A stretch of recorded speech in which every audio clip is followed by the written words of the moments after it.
Taste the Daily. AGS கல்பாத்திய சகோரம் வழங்கும் வெங்கட் பிரபு இயக்கத்தில் தளபதி விஜயின் the greatest of all time வெற்றி நடை போடுகிறது. தளபதியோட ஃபேன் சொல்லிட்டு எல்லாருக்குமே தெரியும். தளபதி 69 வெறியன். ஆனா தளபதியுமே பிடிக்கும் அப்படிலாம் சொல்லிட்டு எனக்கு எல்லா ஆர்டிஸ்டும் பிடிக்கும். தலை பிடிக்கும், தளபதி பிடிக்கும், எனக்கு எல்லாருமே பிடிக்கும். சூர்யா அண்ணன் பிடிக்கும், எல்லாம் பிடிக்கும். ஆனால் எடுக்கிற கதாபாத்திரமும் வந்து டிஃப்ரெண்டா எடுக்கிறீங்க. எங்களால் வந்து கெஸ்ஸே பண்ண முடியல. இது ரொம்ப பிளான்டா சேலஞ்சிங்கான ரோல்லாம் பண்ணணும். அது எனக்கு கோலிசோட ஃபோன் வந்தது. வந்தபட்ச 4 பசங்களை ஒரு பையனை கூப்பிட்றாங்களோ அப்படின்னு பார்த்தா சினிமா பிரபலங்கள் வந்து கண்டிப்பாக வந்து புகழ் யாருன்னு சொல்லிட்டு ஒரு அங்கீகாரத்தில் தான் இருக்கீங்க. ஸோ அவங்க வந்து ஏதாவது ரிப்ளை பண்ணியிருந்தாங்களா, ஏதாவது வாழ்த்துக்கள் சொல்லியிருந்தாங்களா? இல்லை, சிம்பன் வந்து எனக்கு அடிக்கடி சொல்லுவார், டேய் அடிக்கடி கண்ணை சிமிட்டாத, சினிமாவில் நடிங்க ஆனால் நடிக்கக்கூடாது, நீயா வாழணும், நல்லா இருக்கு நல்லா இல்லைன்னு சொல்கிறத தாண்டி. வணக்கம் சார், எப்படி இருக்கீங்க? வணக்கம், சூப்பராக இருக்கேன். நல்லா இருக்கீங்களா? ரொம்ப நல்லா இருக்கேன் சார். ஆக்சுவலி இப்போ நாங்கள் வந்து குக் வித் கோமாளில் நீங்கள் தான் எங்களோட ஃபேவரட்டாக இருந்தீங்க. ஸோ ஓகே, புகழ்னா வந்து காமெடி பண்ணிட்டு இருப்பாரு அப்படின்லாம் மாறி ஆகஸ்ட் 16, 1947 நமக்கு படம் வந்துச்சு. எங்களுக்குலாம் ஐயோ இது நம்ம பார்த்த புகழான்னு சொல்லிட்டு வேற லெவல் டிரான்ஸ்ஃபர்மேஷனாக இருந்துச்சு. அதுக்கப்புறம் இப்போ வந்து ஒரு பெரிய சர்ப்ரைஸ்னா கோலிசோட ரேசிங்கில் ஐயோ இன்னும் இவர் வில்லனே மிரட்டுறாரு, வில்லத்தனமாக இருக்காருன்னு சொல்லிட்டு எப்படி இது ஹேப்பன் ஆச்சு? நீங்கள் எடுக்கிற கதாபாத்திரமும் வந்து டிஃப்ரெண்டாக எடுக்கிறீங்க. எங்களால் வந்து கெஸ்ஸே பண்ண முடியல. இது ரொம்ப பிளான்டா, அதை பற்றி சொல்லுங்கள். பிளான் இல்லை, எனக்கு நடிக்கணும்னு ரொம்ப ஆசை. எனக்கு ஒரு சேலஞ்சிங்கான ரோல்லாம் பண்ணணும்னு ஆசை. இப்போ அயோத்தி ஆகட்டும், அது ஒரு கேரக்டர். 1947 வந்து எனக்கு சொன்னப்போ புகழ் இதில் உங்களுக்கு நீங்கள் டைலாக்லாம் அதிகமாக இல்லை, நாங்கள் போய் பார்த்தா நாக்கை வெட்டி பேசவே இல்லை. பட் ஆனால் அதில் பர்ஃபார்மன்ஸாக நல்லா இருந்தது. அதுக்கப்புறம் ஏன்னா என்னோடய கெரியரில் அது ஒரு மிகப்பெரிய படம் 1947. அதுக்கப்புறம் சரி ஓகே இந்த மாதிரி நம்ம எடுத்து பண்ணணும் அப்படின்றப்ப எனக்கு கோலிசோட ஃபோன் வந்தது. வந்தபட்ச 4 பசங்களை ஒரு பையனை கூப்பிட்றாங்களோ அப்படின்னு பார்த்தா இல்லைங்க, நீங்கள் வந்து ஒரு நெகட்டிவ் ரோல் ஒன்று இருக்குது. அவங்க தான் அப்படி கூப்பிட்டது. ஆமாம், நெகட்டிவ் ரோல் ஒன்று அப்படின்னா சரி ஓகே இது அப்படின்னு சொல்லிட்டு ஒரு 6 மாதம் பண்ணல. அந்த மாதிரி போயிட்டே இருந்தது. நான் சொல்கிறேங்க நெகட்டிவ் எப்படி மக்கள் ஏற்றுப்பாங்கன்னு தெரியல. இல்லை நீங்கள் பண்ணுங்கன்னு சொல்லி அதுக்கு ஒரு கேரக்டர் ரெடி பண்ணி லுக்கு எல்லாமே ரெடி பண்ணி ஒரு விஷயம் பண்ணாங்க. அப்புறம் டீசர் ட்ரைலர் பார்த்ததுக்கப்புறம் ஓகே ஷூட்லேயே மானிட்டர் பார்ப்பேன், என்னது நம்மளும் இது நம்ம வந்து எனக்கு பின்னாடி ஒரு 50 பேர் வருவாங்க. அப்புறம் நான் ஏதாவது ஏய் அப்படின்ட்டா ஐயா அண்ணா கோபமாக இருக்காரு, ஆஹா என்னடா இது இப்படிலாம் சொல்கிறாங்க. ஸோ அதெல்லாம் வந்து ஒரு மாதிரி கெத்தாக இருந்தது. ஓகே, இப்போ நீங்கள் சொல்லிட்டீங்க, நீங்கள் இந்த டீசர் ட்ரெய்லர் பார்க்குறப்ப தான் எனக்கே ஒரு கான்ஃபிடன்ஸ் அந்த மாதிரி இருந்துச்சுன்னு சொல்லிட்டு. பட் இந்த கேரக்டருக்கு ரெடி ஆகணும்ல, அந்த கேரக்டரைசேஷன், இந்த படங்கள் ரெஃபரன்ஸ் எடுக்கிறது எப்படி அதெல்லாம் பார்த்தீங்க? எங்களுக்கு பார்க்குறப்ப லைட்டாக வந்து இந்த வந்து பவானி கேரக்டர் லைட்டாக வர மாதிரி எனக்கு இருக்குது. ஸோ நீங்கள் எப்படி வந்து என்ன ரெஃபரன்ஸ் எடுத்தீங்க, அதை பற்றி சொல்லுங்கள். இல்லை, ஒரு நடிகன்னா உள்ள எல்லாமே இருக்கும், அது டைரக்டர் கையில் தான் இருக்குது அந்த வேலை. வாங்க எது கொடுத்தாலும் இப்போ அழுவ சொன்னால் அழுதுருவோம், இப்போ கோபம் பார்த்தோம் போக நீங்கள் ரொம்ப நீங்களாவே பண்ணுங்கள் அப்படின்ட்டார் விஜயமல்லி சார். நான் நீங்களாவே பண்ணுங்கள், ரொம்ப நடிக்கிற மாதிரி வேணாம் அப்படின்னு சொல்லிட்டார். நானாக தான் பண்ணது, அந்த எதுவும் இல்லை. டைலாக் கூட அப்புறம் என்ன பண்ணுறேன் அந்த இதுதான் இது, அப்புறம் என்ன பண்ணுறேன். ஆமாம், அது டிஃப்ரெண்ட் இருக்குல்ல. ஓகே, சாப்பிட்டியா சாப்பிடு, அதுதான். எல்லா டைலாக்குமே கொஞ்சம் பொறுமையாக நிதானமாக அழகாக பார்த்து எடுத்தேன். ஓகே ஓகே ஓகே ஸோ இப்போ நீங்கள் இந்த டிரான்ஸ்ஃபர்மேஷன் பற்றிலாம் சொல்லிட்டு இருந்தீங்க. தென் இப்போ முக்கியமாக தமிழ் சினிமாவில் இருக்கிற ஒரு ஆர்க் என்னென்னா, இப்போ காமெடி ஆக்டர்ஸ் வந்து ஹீரோ ஆகுறாங்க அப்படின்னாலே அது ஒரு பெரிய சேலஞ்சாக இருக்குது. ஏன்னா நம்ம வரிசையாக ஒருத்தவங்களை பார்த்துட்ருக்கோம், அந்த ஒரு அங்கீகாரம் கொடுக்கறது ரொம்பவே கஷ்டமான இருக்குது. ஸோ இப்போ நீங்கள் வந்து பிகினிங் ஸ்டேஜில் இருந்தீங்க.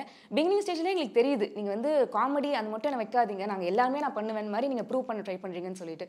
ஆனால் நாங்கள் எப்படி தான் இருந்தாலும் நாங்கள் டிவியில் வந்து உங்களை காமெடியாக தான் பார்த்ததே. ஸோ இப்போ வில்லனாக பார்க்குறப்ப அதை ஏற்றுப்பாங்கன்னு உங்களுக்கு அது தோணுதா? இல்லை, கண்டிப்பாக ஏற்றுப்பாங்க. இது பார்த்தா அவங்களுக்கு தெரியும். ஒரு சாதாரண பையன் இதுலேயும் நான் கேட்டிருப்பேன், ஒரு சாதாரண பையன் ஒரு இடத்த பிடிக்கிறதுக்காக எப்படி போராடுறான், அந்த ரியல் லைஃப் கூட கொஞ்சம் மேட்ச் ஆகுது அப்படின்னு சொல்லிட்டு. இந்த ஸ்கிரிப்ட் எவ்வளோ உங்களுக்கு நெருக்கமான ஒரு ஸ்கிரிப்ட்? இல்லை, அதான் ஒரு துரோகம் நடக்குது, அந்த துரோகத்துக்காக அவன் போராடி ஒரு இடத்துக்கு வந்து நிற்கிறான்றது பிடிச்சிருந்தது. இப்போ இதெல்லாம் நம்ம பேசிட்டு இருந்தோம். என்னன்னா இப்போ நீங்களும் வந்து அதாவது குக் வித் கோமாளின்னு சொல்றப்பயே வந்து ஃபர்ஸ்ட் வந்து புகழ் அப்புறம் பாலா 2 பேர் தான் அந்த காம்பினேஷன் இருக்கு. ஸோ 2 பேருமே இப்போ ஆக்டிங்க்கு வரப்போ 2 பேரும் ஒரு கம்பேரிசன் இருக்கும்ல. ஓகே இவரும் நடிக்கிறாரு, இவர் என்ன படம் நடிக்கிறாரு, பாலா பார்த்தா என்ன 6 பேக்லாம் பண்றாரு அப்படின்னு சொல்லிட்டு இருக்கு. ஸோ அந்த கம்பேரிசன் எப்படி பாக்குறீங்க? கம்பேரிசனே கிடையாது எனக்கும் பாலாக்கும். பாலா அவன் எது பண்ணாலும் எனக்கு ஹாப்பி தான், நான் எது பண்ணாலும் அவனுக்கு ஹாப்பி தான். 2 பேருமே நான் இப்போ வரையும் அவனுக்கு சொல்லுவேன், டேய் இப்போ நிறைய உன் மேலே கண் இருக்குது, சுற்றி போடு, டெய்லியும் சுற்றி போடு, நல்லா படத்தை சூஸ் பண்ணி பண்ணு.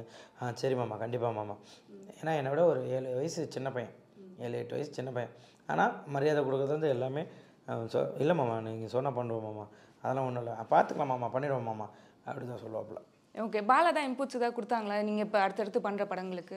இல்லை மாமா எல்லாத்துக்குமே இப்போ மாமா டீசர் பார்த்தோம் மாமா, மிரண்டோம் மாமா, மாமா, மாமா அந்த போஸ்டர் பார்த்தோம் மாமா, மாமா இதை பார்த்தோம் மாமா, அந்த படத்தில் மாமா அயோத்தி, ஐயோ மாமா, எல்லாத்தையுமே ஃபோன் பண்ணுவாப்புல. நானும் எல்லாத்துக்கும் ஃபோன் பண்ணுவேன். அதே மாதிரி இப்போ குக் வித் கோமாளிலே உங்கள் 2 பேர் காம்போ வந்து ரொம்ப இம்பார்ட்டன்ட். யாருன்னா வந்து சிவாங்கியும், அதாவது வந்து அண்ணன் தங்கச்சி தான் சொல்லுவேன். அவங்களும் இப்போ பார்த்தா குக்கிங்கில் கலக்குனாங்க, அப்புறம் டான்ஸில் கலக்குறாங்க, கலக்கிட்டு போயிட்டே இருக்காங்க. ஆனால் ஆக்டிங்க்கும் இப்போ வர மாதிரி இருக்காங்க. ஸோ நீங்கள் 2 பேரும் உண்மையிலே அண்ணன் தங்கச்சி ரோல்லாம் பண்ண வாய்ப்பு இருக்கா? உங்களுக்கு அந்த ஆசை இருக்கா? எனக்கு இருக்குது, கண்டிப்பாக இருந்ததுன்னா பண்ணுவோம். ஆக்சுவலாக டிஎஸ்பி படத்தில் சிவாங்கியை தான் கேட்டாங்க, அந்த 2வது தங்கச்சி கேரக்டர் கேட்டாங்க. அது என்னென்னா நான் கொஞ்சம் ஃப்ளேட் பண்ணுற மாதிரி இருக்கும் அந்த கேரக்டர். அப்போது அவள் நேராக டைரக்ட் பண்ணுறான் சார், இல்லை அவர் எனக்கு அண்ணன், இந்த கேரக்டர் நான் பண்ண மாட்டேன். ஓ, அப்படியே அங்கே மெயின்டைன் பண்ணுறது அவள் சொல்லிட்டா. அப்புறம் நானும் சொன்னேன். அப்போ எனக்குமே அது அவளை தங்கச்சாவை பார்த்துட்டு நம்ம நடிகனாக வந்துட்டா யார் என்ன கேரக்டர் தான் பண்ணுவோம். பட் ஃபஸ்ட் டைம் அவள் பண்ணுறான் சார் சொன்னப்போ என்கிட்ட சொன்னான், ஏன் தங்கம் அப்படின்னு. இல்லை நான் எப்படி நம்ம அது பண்ணுறது அப்படின்னா, சரிடி நான் அண்ணன் தங்கச்சி கேரக்டர் வந்தால் பண்ணலாம் விடு அப்படின்னு. ஓகே. இப்போ அடுத்தடுத்து என்னென்ன ப்ராஜெக்ட்ஸ் வந்து லைனப்பில் இருக்குது உங்களுக்கு? இப்போது இது கோலி சோடா இது பண்ணியிருக்கோம். அடுத்து தேசிங் ராஜா 2 பண்ணியிருக்கேன்னு சொல்லலாம். அதுக்கப்புறம் லேடி கெட்டப் வேறு. ஆமாம், அதுக்கு தான் இன்னும் வெயிட்டிங்காக இருக்கும் ஆக்சுவலி. அது நல்லா வந்திருக்கு. இல்லை எங்களுக்கு லேடி கெட்டப்னு சொல்கிறப்ப எங்களுக்கு தெரிஞ்சிடுச்சு அது. ஆமாம். அப்புறம் இன்னும் ஒரு 5 படம் முடிச்சிட்டேன், எல்லாம் ரிலீஸுக்கு வெயிட்டிங். ஜூ கீப்பர்னு படம் லீடு பண்ணியிருக்கேன், அதுவும் வரப்போகுது. சூப்பர். இப்போ இந்த டிஸ்னி ஹாட்ஸ்டார் தான் அதை வந்து வழங்குறாங்கன்னு சொல்கிறப்பயே மேபி விஜய் டிவியில் இருக்கிறதுனால ஒரு லீடு கிடச்சிருக்குமோ அப்படின்னு ஒரு சந்தேகம் இருந்துச்சு. எப்படி அவங்க ரெஃபர் பண்ணாங்களா இல்லை நீங்கள் ஏதாவது ஆடிஷன் பண்ணீங்களா? அதெல்லாம் இல்லை, எனக்கு இவங்க சொன்னாங்க, ப்ரொடியூசர் சைட்லேருந்து சொன்னாங்க, எனக்கு புகழ போடலாம் அப்படின்னாங்க. அப்புறம் சேனல்லையும் பேசினாங்க, சரி நாங்கள் பேசுகிறோன்னாங்க. நான் தான் இல்லை இது நான் ஒத்துக்க மாட்டேன்னு சொன்னேன்ல, இல்லை வேண்டாம் இது நெகட்டிவ் ஆகிடுச்சுன்னா தப்பான, இல்லை கேரக்டர் நீங்கள் ஸ்டோரி கேளு அப்படின்னாங்க. அப்புறம் கேட்டதுக்கப்புறம் சரி ரைட்டு ஓகே பண்ணுறேன் அப்படின்னு சொல்லி ரொம்ப நாள் சொன்னாங்க. அப்படிலாம் திறமைக்கு என்றைக்குமே இப்போ பலன் இருக்கும் சொல்லும். திறமை ப்ளஸ் லக்கு, உழைப்பு எல்லாமே வரணும். ஸோ எடுத்த உடனே ஒருத்தனால் வரவே முடியாது. இந்த இடத்துக்கு வரத்துக்கெல்லாம் இப்போ நானும் கிடையாது. பொதுவாக சினிமாவில் இருந்து ஜெயிச்சு அத்தனை பேருமே கஷ்டப்பட்டு தான் மேலே வந்திருக்காங்க. ரெஃபரன்ஸ்னால் வந்துட்டால் கூட ஒரு படம் 2 படத்துக்கு மேலே பண்ண முடியாது. இப்போ குக் வித் கோமாலேருந்து நீங்கள் வந்துட்டீங்க. இப்போ நிறைய பேர் வந்து அதுலேருந்து இப்போ படத்துக்கு போனவங்களும் இருக்காங்க. பட் மறுபடியும் குக் வித் கோமாளிக்கு வரல. பட் நீங்கள் 2மே சம ரீதியாக வந்து ட்ராவல் பண்ணுறீங்க. எதனால் அது? அப்படி இல்லை, எனக்கு இந்த குக் வித் கோமாளியில் நான் எங்கேயாச்சும் வெளியே போனால் கூட அந்த ஒரு பாட்டி, ஒரு குழந்தை, அவங்களாம் வந்து ஒரு லவ்வில் வந்து டக்குன்னு பிடிச்சி சட்டை பிடிச்சி இழுப்பாங்க. ஒரு பாட்டி, என்னங்க வாடா போட்டு அவ்வளோ உரிமை எடுத்து அவ்வளோ யோசிப்பேன், என்னடா இது இவ்வளோ. அப்போ அவங்க வீட்டில் ஒரு பையனாக எடுத்துக்கிட்டாங்க. நான் கார் வாங்கினப்போ கூட ஏன்னா கார் வாங்கிட்டாரு, என் பிள்ளைக்கா தம்பி நீ கார் வாங்க சந்தோஷம், அவ்வளோ பேரில் பண்ணாங்களே. எனக்கு அப்போ தான் நான் பார்த்தேன், என்னடா இது, நான் அவங்க வீட்டில் ஒரு பையனாக எல்லாமே அப்படி லவ் பண்ணுறாங்களே, இவங்களுக்காக ஏதாவது ஒரு விஷயம் பண்ணணும். ஸோ இன்றைக்கும் குக் வித் கோமாளி இது 5வது சீசன் வரையும் இருக்கேன். ஸோ அவங்களுக்கு பிடிச்சிருக்கு அந்த விஷயத்த பண்ணணும் அப்படின்றதுக்கு அவங்களுக்காக பண்ணுறது. இன்னும் ஃபியூச்சரில் எத்தனை சீசன் வந்தாலும் நீங்கள் ட்ராவல் பண்ணிட்டு தான் கண்டிப்பாக பண்ணுவோம். இப்போ நீங்கள் படங்கள் ரீதியாக நம்ம போயிருந்தாலுமே சில படங்கள் வந்து கமர்ஷியல் ரீதியாக நம்மளால் சக்ஸஸ் கொடுக்க முடியாத ஒரு கட்டத்தில் இருக்கும். ஸோ அது எதனால் நீங்கள் வந்து பார்த்துருக்கீங்களா, அனலைஸ் பண்ணிங்களா? இல்லை அப்படி எனக்கு கொடுத்த கேரக்டர் எல்லாமே கரெக்டாக தான் நம்ம பண்ணியிருக்கோம். அது எந்த படமாக இருந்தாலும் எந்த படமே தோற்று போகணும்னு சொல்லிட்டு யாரும் படம் எடுக்க போகிறது கிடையாது. ஜெயிக்கணும்னு தான் படம் எடுக்காங்க. அதில் ஒரு சில விஷயங்கள் மக்களுக்கு பிடிக்கலை அப்படின்றதுனால மக்கள் இது பண்ணுறாங்க. கண்டிப்பாக அது நான் எதுவும் சொல்ல. சரி, இப்போ வந்து சினிமா பிரபலங்கள் வந்து கண்டிப்பாக வந்து புகழ் யாருன்னு சொல்லிட்டு ஒரு அங்கீகாரத்தில் தான் இருக்கீங்க. ஸோ அவங்க வந்து ஏதாவது ரிப்ளை பண்ணியிருந்தாங்களா, ஏதாவது வாழ்த்துக்கள் சொல்லியிருந்தாங்களா, இந்த சீன் நீ வந்து சூப்பராக பண்ணியிருந்தடா அப்படின்னு சொல்லிட்டு அது கிடைச்ச பாராட்டை பற்றி சொல்ல முடியுமா? இல்லை, சிம்பன் சொல்லியிருக்காரு. அவர் எனக்கு அடிக்கடி சொல்லுவார் சிம்பன். எங்களுக்கு தெரிஞ்ச அதுதான் எங்களோட ஃபேவரட்டான ஒரு எபிசோட் குக் வித் கோமாளியில். இல்லை, சிம்பன் வந்து எனக்கு அடிக்கடி சொல்லுவார். அயோத்தி படம் பாப்பா கூட, டேய் அடிக்கடி கண்ணை சிமிட்டாத, அதான் பண்ண, நீ இதில் நடிக்கிறது வேறு, சினிமாவில் நடிகன் ஆனால் நடிக்கக்கூடாது, நீயா வாழணும், அந்த கேரக்டரோட அந்த கேரக்டராக நீ வாழணும். 10 தலையில் நான் பார்த்தியா இப்படி தான் காலை போட்டு உட்காரணும் அப்படின்னா இப்படி தான் உட்காருவேன்.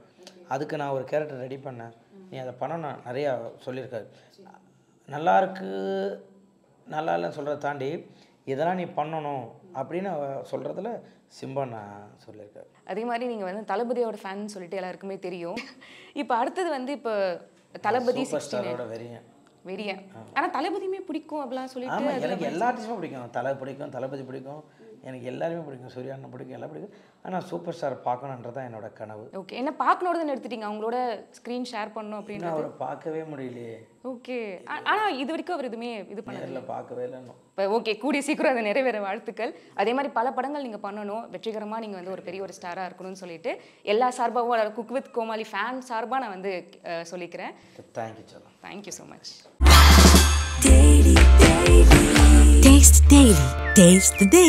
ஏஜிஎஸ் கல்பாத்திய அகோரம் வழங்கும் வெங்கட் பிரபு இயக்கத்தில் தளபதி விஜயின் the greatest of all time வெற்றி நடை போடுகிறது.